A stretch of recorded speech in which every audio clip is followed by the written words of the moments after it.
The rain had just started to drizzle as I merged onto the empty highway, leaving the glow of the city behind. It was supposed to be a straightforward trip, a late-night drive to another town for a job interview early the next morning. My plan was simple: drive through the night, crash at a cheap motel, and show up looking halfway presentable. But of course, things never go according to plan, do they? The highway stretched out in front of me, its black ribbon illuminated by my headlights. It wasn't busy, just me and the occasional semi-truck rumbling by. The world outside the car was a blur of shadowy forests and open fields, punctuated only by the faint glimmer of distant farmhouse lights. There was something peaceful about it at first, driving through the silence, alone with my thoughts. The peace didn't last. Around midnight, as I was nearing what should have been the halfway point of my journey, my car started acting up. First, the radio crackled and went silent. Then the headlights flickered. And finally, the engine sputtered like a smoker gasping for breath before cutting out completely. I barely had time to guide the car onto the gravel shoulder before it died altogether.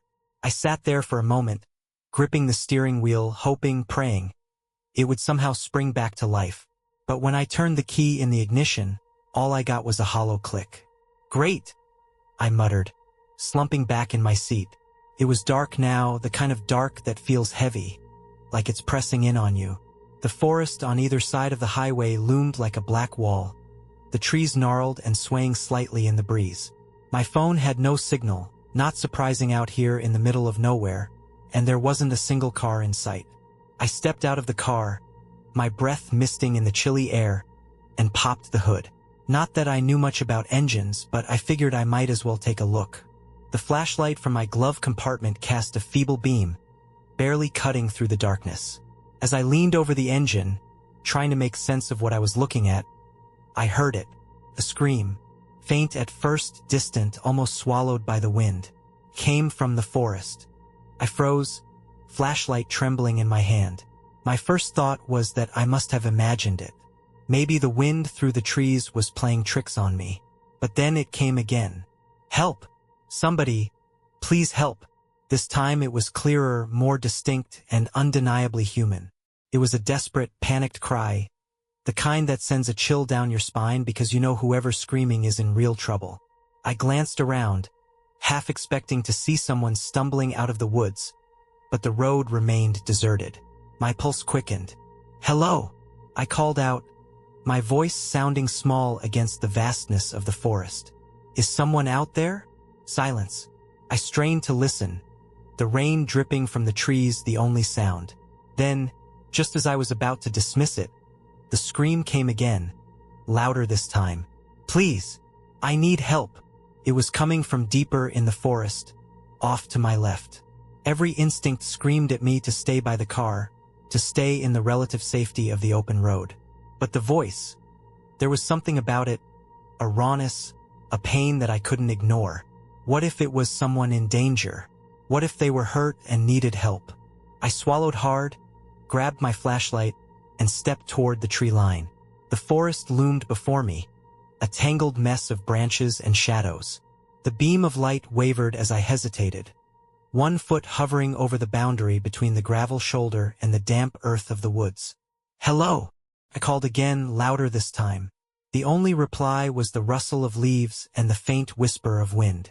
I thought about turning back, climbing into the car, and waiting for sunrise. But then the scream came once more, echoing through the trees. "Help me!" It sounded closer now. My heart pounding, I took a deep breath and stepped into the woods. The moment I crossed the threshold, the world seemed to change. The air grew colder, the shadows deeper, and the trees seemed to close in around me, their branches clawing at the sky. The highway behind me vanished into the darkness. "Hello!" I called out, pushing forward. No response. The forest floor was uneven, roots and fallen branches threatening to trip me with every step. I kept moving, the flashlight's beam darting left and right. The scream had sounded so close, but now there was nothing but the oppressive silence of the woods. And then, just as I was starting to think I'd lost the voice altogether, I heard something else, a sound that made my blood run cold. It was a low, wet rasp, like someone or something breathing heavily just out of sight. I stopped in my tracks, my heart hammering so loud it felt like it might drown out the sound. But there it was again, that slow, guttural rasp. It wasn't just breathing. It was something deeper, more unnatural. I swung the flashlight wildly, the beam cutting through the tangled undergrowth. My voice trembled as I called out, "Is someone there?" No answer, but the breathing grew louder, closer. I couldn't pinpoint where it was coming from. The shadows seemed to shift, the trees swaying slightly as if something unseen was circling me. The scream I'd heard earlier echoed in my mind. Could it have been a trick? A lure? I clenched the flashlight tighter, the plastic casing slick with sweat. "Help me!" The voice came again, but this time it wasn't a scream. It was low, quiet, almost whispered, like it was right behind me. I whipped around, my flashlight slicing through the darkness. There was nothing there, just the empty forest, the trees swaying in the breeze. "Hello," I stammered, my voice cracking. "Where are you?" Silence. I should have turned back. Every rational part of my brain was screaming at me to go back to the car, to lock the doors and wait for daylight. But my feet refused to move. It wasn't just curiosity. It was something else. A pull, a compulsion that I couldn't shake. I pressed on, my steps slow and deliberate, the flashlight's beam jittering with every movement. The forest seemed endless, the path twisting and turning until I wasn't even sure which direction I'd come from anymore. And then I saw it. A figure, hunched and motionless, crouched among the trees about 20 feet ahead. "Hey!" I called, relief flooding my voice. "Are you okay? Do you need help?" The figure didn't respond. It stayed perfectly still, its back to me. The way it crouched was off. Its limbs were too long, too thin, bending at angles that made my stomach churn. I took a cautious step forward, the beam of the flashlight landing squarely on its back. The figure twitched, its head tilting ever so slightly as if it had heard me. "Do you need help?" I repeated, though my voice was barely more than a whisper. And then it turned. The figure's movements were sporadic, like a puppet being pulled by invisible strings. First the head turned, then the torso, and finally the legs, unnaturally folding and unfolding until it was in front of me. The beam of my flashlight hit its face, and I felt my stomach drop. It wasn't human. Not human at all. His face looked like it was too elongated, his skin pale and waxy, his features distorted. His eyes were too wide, dark hollows that reflected light in such a way that they seemed bottomless. His mouth. The corners were pulled up in a grotesque semblance of a smile, his lips cracked and bloody. But what was the worst part? He was begging. "Help me." The voice was the same as I had heard before, but now, up close, I realized something terrible. It was not coming out of his mouth. His lips were not moving. Instead, the words seemed to come from somewhere deep in his throat, hollow and distorted, like a bad recording of a real person. I stepped back, almost tripping over a gnarled root. The creature tilted its head, studying me with curious intensity. Its limbs twitched as if it were deciding whether to move. What are you?" I managed to choke out. It didn't answer. It just stared, the crooked smile never fading. And then, in one horrible, smooth movement, it fell to all fours. The movement was unnatural, its long arms bent like the legs of a spider. It crawled forward a few inches, the sound of cracking joints echoing through the silence. "Help me." It wheezed again. This time the words were more guttural, more animal. That was enough for me. I turned and ran, the flashlight bouncing wildly in my hand as I made my way through the forest. Branches hit me in the face, roots threatened to trip me up, but I didn't care. My only thought was to get as far away from this creature as possible. Behind me, I heard it moving. The sound of its hands and feet hitting the ground was incredibly fast, like a dog scratching a wooden floor. It was chasing me. My lungs were burning as I ran. The forest was blurring around me. I didn't know where I was going. I just knew I couldn't stop. And then, when I thought my legs were about to give out, I broke through the thicket. The forest spat me out into an open clearing, and for a fleeting moment, I felt a wave of relief. But that feeling was short-lived. I wasn't back at the highway. Ahead of me, barely visible in the dim light, was a cluster of dilapidated buildings. The structures were hunched and decayed, their roofs sagging under the weight of years of neglect. An abandoned village. I had no idea how far I'd run or how I'd ended up here, but there wasn't time to think. Behind me, I heard it, the sound of that thing crashing through the underbrush, impossibly fast, impossibly close. Without thinking, I sprinted toward the nearest building, a crumbling house with shattered windows and a door hanging on by one hinge. I shoved my way inside and slammed the door shut, pressing my body against it as I tried to catch my breath. The interior was worse than I expected. The walls were covered in peeling wallpaper, and the floorboards creaked ominously beneath my weight. Broken furniture and debris were strewn everywhere, and the air was thick with the stench of mildew and rot. I scanned the room, searching for anything I could use to block the door. My eyes landed on an old wooden chair near the corner. I grabbed it, wedging it under the doorknob as best as I could, and then I listened. At first, there was nothing but the sound of my own ragged breathing. Then, faintly, I heard it, the rasping. It was outside, somewhere in the village, moving slowly now, as if it was searching for me. I backed away from the door, my flashlight sweeping the room. The dim beam landed on an open doorway leading to another part of the house. I hesitated, torn between staying put and trying to find a better hiding spot. Then, from outside, I heard it again. "Help me." The voice was closer this time, echoing off the walls of the neighboring buildings.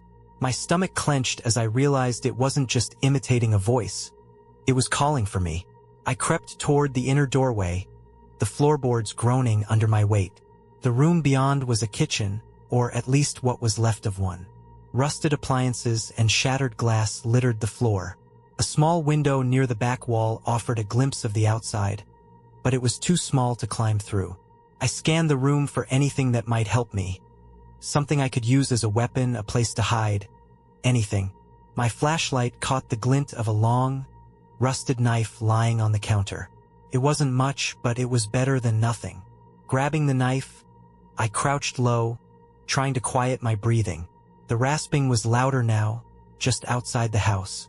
And then came the sound I dreaded most. A knock. 3 slow, deliberate knocks on the door I had barricaded. "Help me." The sound of the knocks sent a chill through me so intense it felt like ice in my veins. They weren't frantic or desperate. They were calm, measured, like whoever or whatever was out there knew I was inside. "Help me." The voice was clearer now, almost conversational. But it was wrong, warped in a way that made my stomach churn. I gripped the rusted knife tighter, my knuckles white, and crept back toward the doorway leading to the main room.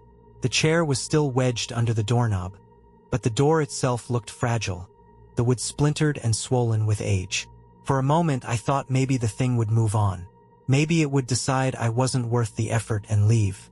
But then the knock stopped. Silence. I held my breath, straining to listen. Crash. The door exploded inward, the chair splintering as it was flung across the room. I stumbled back, nearly tripping over a loose floorboard as the thing crawled into the house. It moved on all fours, its limbs bending in ways that defied logic. Its head swiveled unnaturally, the wide, black eyes locking onto me immediately. That grotesque smile stretched wider, cracking the dry skin around its mouth. "Help me?" it said again, the words rasping from deep in its throat. It moved toward me, slow at first, as if savoring the moment. Its long fingers scratched against the floorboards, the sound sharp and grating. Panicked. Without thinking, I swung the flashlight at it, the beam catching its face. It recoiled slightly, hissing, a dry, guttural sound that made my ears ring. I ran. I bolted through the kitchen, my feet crunching over broken glass. The thing was fast, its limbs skittering across the floor as it chased me. I reached the back of the house and found a narrow hallway leading to another room. My flashlight beam caught the glint of a door at the end, a back exit. I lunged for it, yanking the handle. It wouldn't budge. "No, no, no," I hissed, pulling harder. The door was locked, the wood warped from years of exposure. Behind me, the sound of scraping grew louder. It was closing in. I turned, raising the knife instinctively. The thing was there, crawling into the hallway, its head tilted at an unnatural angle. Its smile stretched impossibly wide, revealing jagged, yellowed teeth. "Help me?" it whispered, the voice no longer pleading but mocking.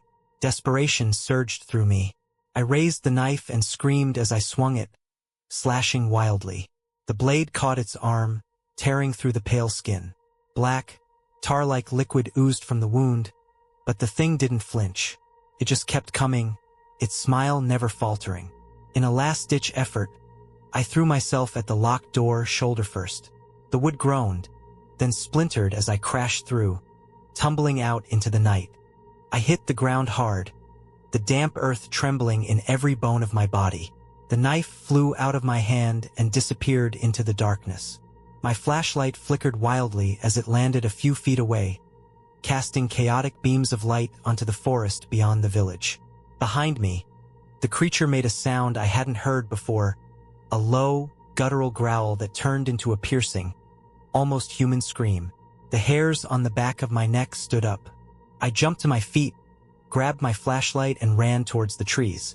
My legs screamed in protest, every muscle burned, but I couldn't stop. I could hear him behind me, his limbs scraping the ground at an unnatural speed. "Help me!" it wheezed, its voice turning into something cruel, almost gloating. I didn't look back. Couldn't. The forest blurred as I ran, branches hitting me in the face and tearing at my clothes. The sound of the creature chasing me was unrelenting, a mixture of heavy breathing, clawing, and that grotesque voice repeating its morbid imitation of a plea for help. The beam of my flashlight wavered, picking up glimpses of the forest floor, a tangle of roots and fallen leaves. My foot caught on something and I sprawled out, the flashlight flying out of my hand again. Pain shot through my palms as I hit the ground, but I didn't have time to think about it. I rushed forward, grabbing the flashlight just as the sound of the skitters grew louder. I turned the beam behind me. It was there. The monster was only a few feet away, its body low to the ground, its limbs spread out at impossible angles. His face was illuminated by the flashlight beam. His smile was wider than ever, black liquid still oozing from the wound on his arm. For a moment he just looked at me, tilting his head as if he was curious. Then he lunged. I screamed, rolling to the side as he crashed into the ground where I was lying. His claws raked the ground, kicking up splashes of dirt and leaves. I didn't stop to think. I jumped to my feet and ran, the flashlight bouncing in my hand. The forest seemed endless, the trees closing around me like a labyrinth. Each step was getting harder. My breathing was ragged and painful. And then, through the chaos, I saw a faint light in the distance. It was soft and flickering, like a lantern or fire. Hope surged through me. I pushed myself harder, ignoring my body's screaming protests, and ran towards the light. Behind me, the creature howled again, the sound sharp and grinding, full of frustration. It was close, too close. The light grew brighter as I approached it, revealing the outline of another building. This building was bigger than the others, its roof was intact, and its windows were glowing slightly with light from the inside. I did not think. I did not hesitate. I ran straight to the door, opened it, slammed it behind me and fell on it. The room was dimly lit, with flickering light coming from a single oil lamp on a rickety wooden table. The air smelled of smoke and damp wood. And then I saw him. The old man was sitting in the corner, hunched over and looking at me with wide, bloodshot eyes. His face was haggard, his skin pale and tightly stretched on his cheekbones. The old man's eyes burned into mine, sunken and filled with a grim understanding that I couldn't fully grasp. He motioned weakly toward the chair beside him, his expression haunted, as if burdened by truths too heavy to speak aloud. Outside, the relentless sound of scraping claws against the building continued, punctuated by low, guttural breaths. The thing was circling the house, probing, testing. I flinched with every sound, my grip tightening on the edge of the doorframe. The man's bony hands trembled as he reached for the oil lamp on the table, adjusting its flame with an almost reverent slowness. The room flickered with shadows, the light casting his face in stark relief, each wrinkle a testament to years of torment. He didn't look at me. Instead, his gaze fixed on the door as though staring straight through it into the night beyond. His shoulders sagged, and he let out a long, resigned sigh, the weight of his years pressing down visibly on his frail frame. His head turned slightly, his tired eyes flicking toward the windows. The cracked glass distorted the faint glow of the lamp, but beyond the panes was only darkness, thick and impenetrable. I watched him closely, searching his every movement for answers, for hope, but his face betrayed nothing except defeat. His hands rested limply in his lap now, fingers curling inward like the brittle leaves of a dying plant. The scraping grew louder, more insistent. The thing outside wasn't giving up, and with each pass around the house, its movements became more deliberate, more confident. I felt trapped, my pulse thundering in my ears. The knife I'd found earlier now just a useless memory left behind in the forest. The old man glanced at me briefly, his expression unreadable. Then he lowered his head, his shoulders rising and falling in a steady rhythm, as though bracing himself for what he knew would come. A sharp thud reverberated through the walls, followed by another. Then silence. My eyes darted around the room, the flickering light making the shadows dance in sinister patterns.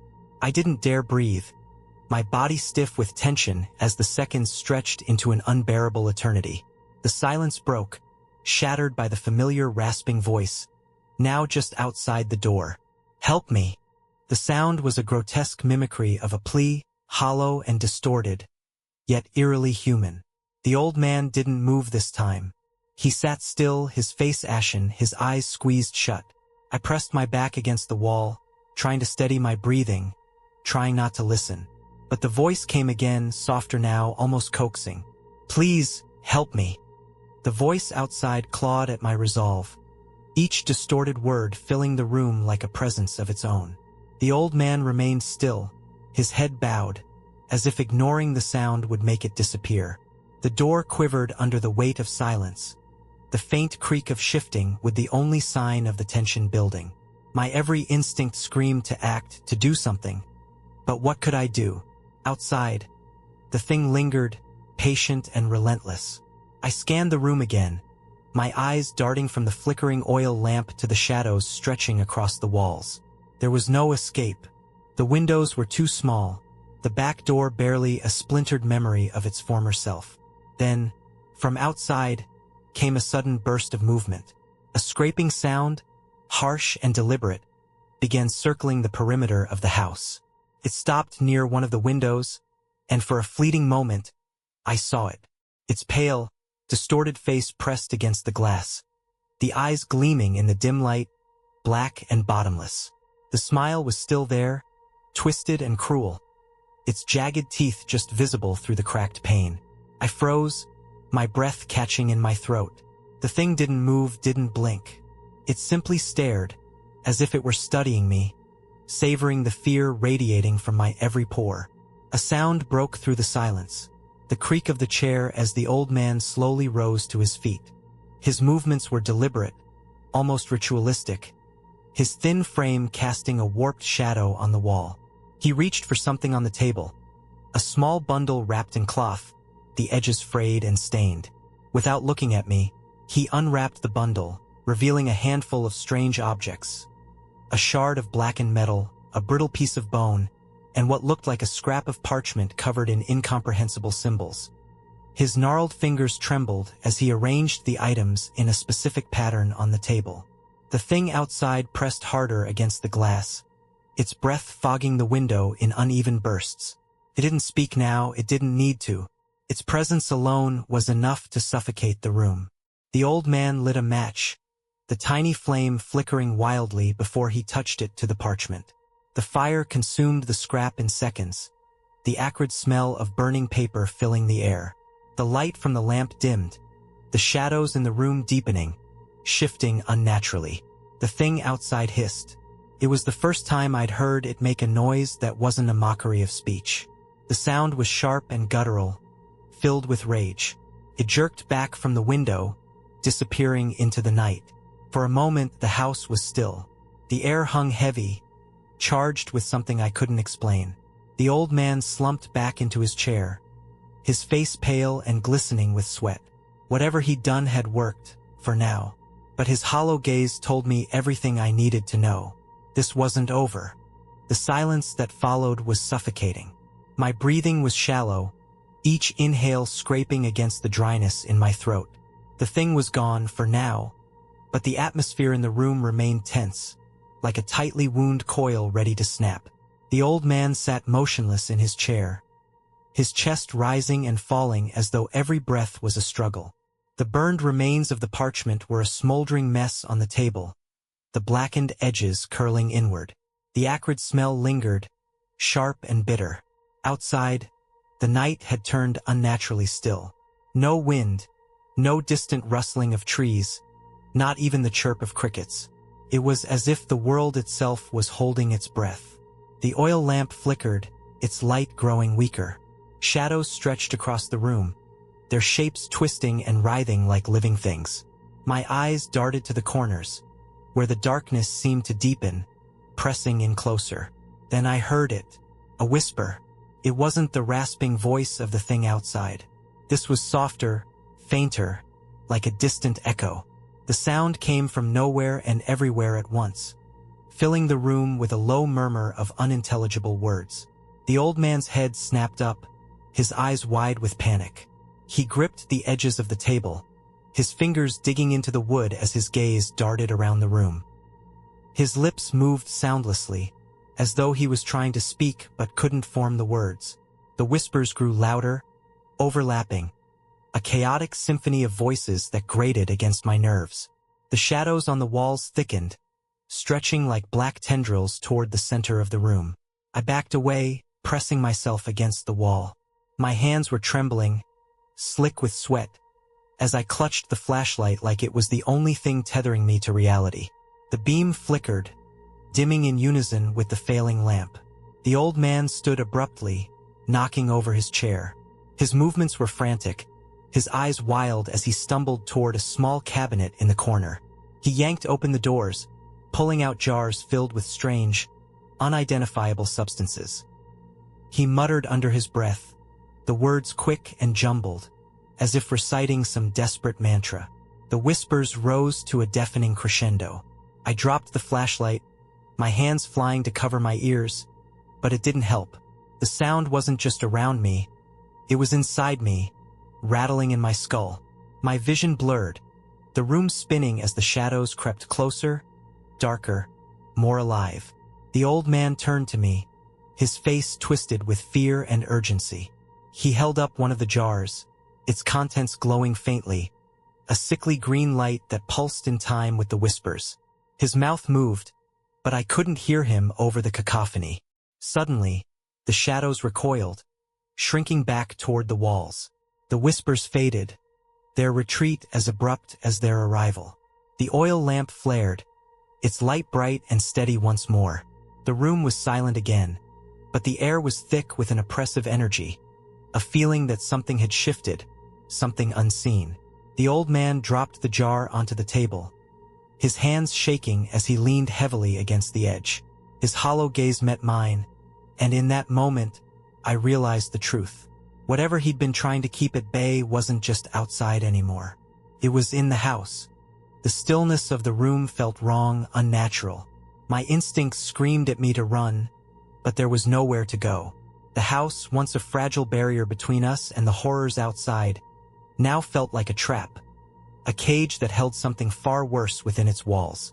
The old man staggered back into his chair, his hands trembling as he stared at the table. His earlier strength, his desperate resolve, seemed to drain away, leaving him as hollow and lifeless as the shadows that still clung to the corners of the room. I felt it before I saw it. The air changed, growing colder, heavier. It pressed down on my chest, each breath a struggle. The faint glow of the oil lamp flickered again, the shadows on the walls deepening, shifting unnaturally. Then came the sound.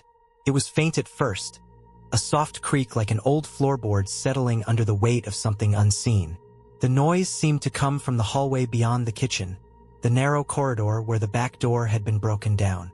I turned slowly, my muscles tense, my every nerve on edge. The hallway was empty, or at least it seemed to be. The flashlight's beam wavered as I raised it, casting long, distorted shadows that danced with each flicker of the light. And then I saw it. At the far end of the hall, something moved.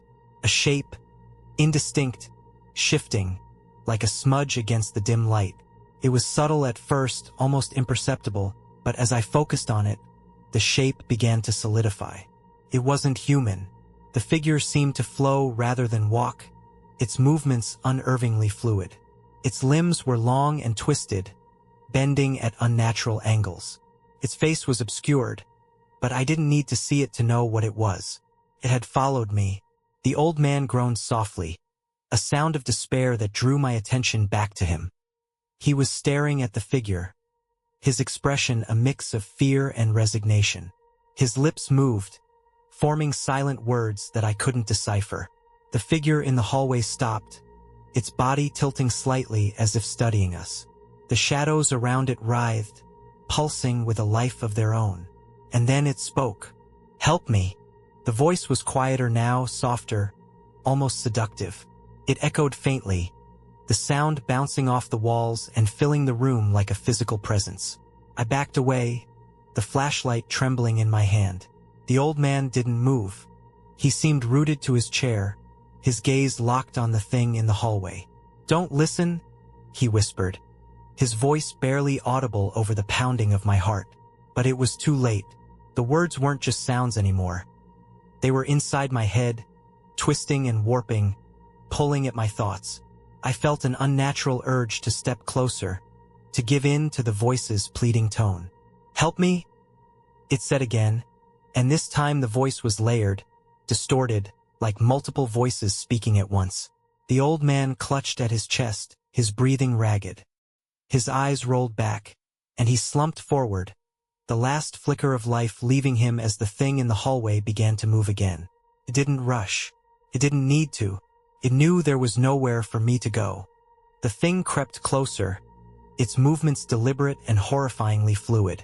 Shadows clung to it like a living shroud, twisting and pulsing as though they were part of its very being. My legs refused to move, every instinct screaming at me to run, but fear rooted me to the spot.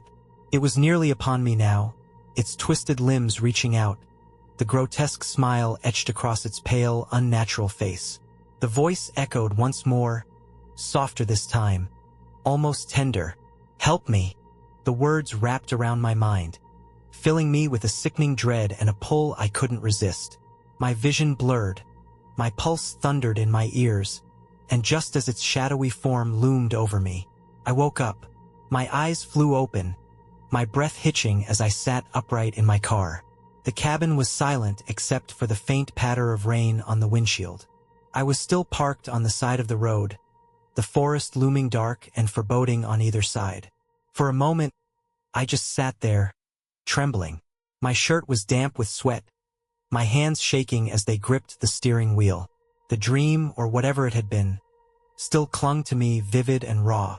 I could still feel the weight of the thing's presence, hear its voice echoing in my ears. I looked at the clock on the dashboard. The time hadn't changed much. How long had I been out? Minutes? Hours? The headlights of my car cast faint beams into the darkness ahead, illuminating the slick, empty road. I leaned forward, trying to shake off the lingering haze of sleep, when something caught my attention. A sound. Faint, but unmistakable. "Help! Somebody! Please help!" My blood ran cold. The voice came from the forest, the same as in my dream. It was distant, desperate, just like before. My heart pounded as I stared into the dark thicket of trees, every nerve screaming at me to drive away, to leave and never look back. I stepped out of the car, the cool night air hitting me like a slap. My body felt sluggish, my mind still reeling from the vividness of the dream. The forest loomed just beyond the road, silent and oppressive. The cry came again, louder this time. "Help me!" I froze, my feet planted firmly on the gravel shoulder. My instincts screamed at me to move, to act, but I couldn't. I looked into the forest, my flashlight in hand, and remembered the twisted figure, the mocking voice, the oppressive shadows. I clenched my fists, took a shaky breath, and turned back to the car. I didn't dare go in. As I slid back into the driver's seat and locked the doors, the voice cried out once more, fading as I started the engine. "Help me." The words lingered in my mind long after I drove away, the forest swallowed by the darkness behind me. I didn't look back, but even as the road stretched out before me, one thought kept gnawing at the edges of my mind. Had it really been a dream,